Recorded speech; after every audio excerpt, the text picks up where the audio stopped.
विकास विकास विकास, ऐसा क्या विकास की होड़ बची हुई है कि जहां पर लोगों की जिंदगी के साथ ही खिलवाड़ हो रहा है और जिंदगी क्या होती है ये भी नहीं समझा जा रहा है। यहाँ मौत का तांडव मचा हुआ है और हम देवास के उसी रामनगर ब्रिज पर खड़े हुए हैं जिसे कांग्रेस के नेता ने जबरन ब्रिज का नाम दिया था। जबरन ब्रिज इसलिए कहा गया क्योंकि इसका जो मैप था, इसको जिस तरीके से बनाना चाहिए था वो जगह ही चेंज कर दी गई थी और उस जगह चेंज करने के कारण ये हुआ कि यहाँ पर लगातार 32 के करीब लोगों की जानें जा चुकी है। पिछले दिनों जब इस ब्रिज को बंद किया गया था और यहाँ पर डिवाइडर बनाने की बात की गई थी तो बात महज यही थी कि अब डिवाइडर बनाया जा रहा है, अब किसी हादसे का यहाँ पर कोई नहीं होना है।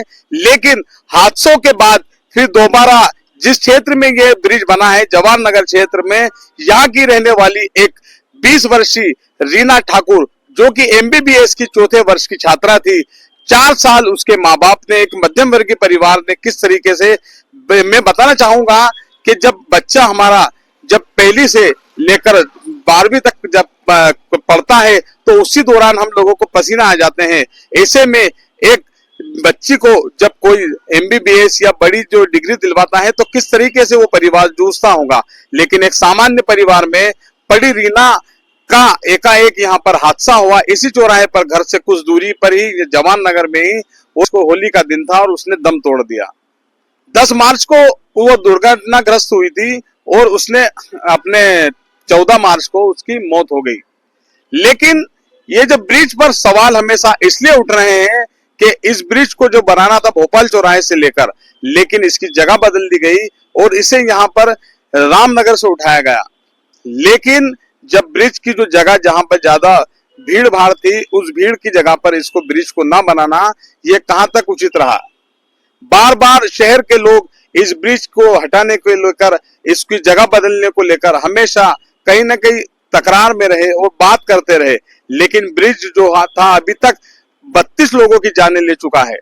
कहीं ना कहीं इसमें आकर कुछ लोग डिवाइडर में जाकर फंसे तो उनकी मौत हो गई नीचे की तरफ, कई पति पत्नी इसमें गिरे तो उनकी मौत हो गई, किसी पुलिसकर्मी की भी यहाँ पर मौत हुई है।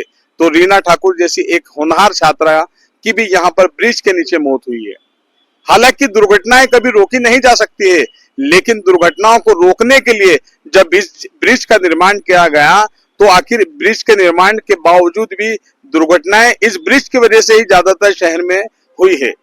पिछले दिनों जब इस ब्रिज का यहाँ पर लोकार्पण मध्य प्रदेश के तत्कालीन मुख्यमंत्री ने किया था, लेकिन उसके बावजूद भी आज तक ये मौत का तांडव नहीं थमा है।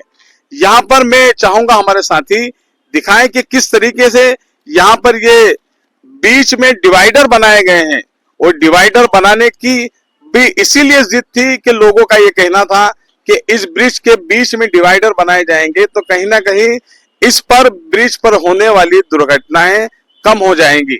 लेकिन आप ये देखिए किस तरीके से सकरा बाद जब चालू किया जाएगा तो क्या ऐसे में यहाँ पर ये बताएं कि क्या दुर्घटनाएं नहीं होंगी। आकर सीधी सी बात यह है कहने की कि लगातार इस ब्रिज पर किस तरीके से इसकी मैपिंग की गई, किस तरीके से इसकी डिजाइन की गई और किस तरीके से इसकी जगह बदली गई।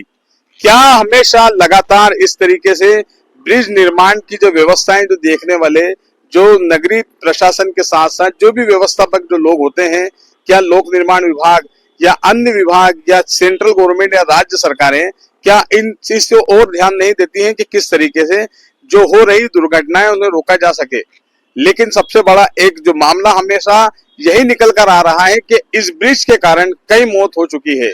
इस ब्रिज को किस तरीके से अब आगे ले जाया जाएगा, इस ब्रिज के मामले को कहां तक ले जाया जाएगा। हम तो पत्रकार हैं, हमारा काम है खबरें दिखाना लोगों तक और जिम्मेदारों तक अपनी बातें पहुंचाना। अब जिम्मेदारों को, शहर के लोगों को, आम नागरिकों को, सभी को यह सोचना चाहिए कि क्या इस ब्रिज के कारण, इस ब्रिज की वजह से और भी जो लोग हैं उनकी जानें नहीं जाएंगी।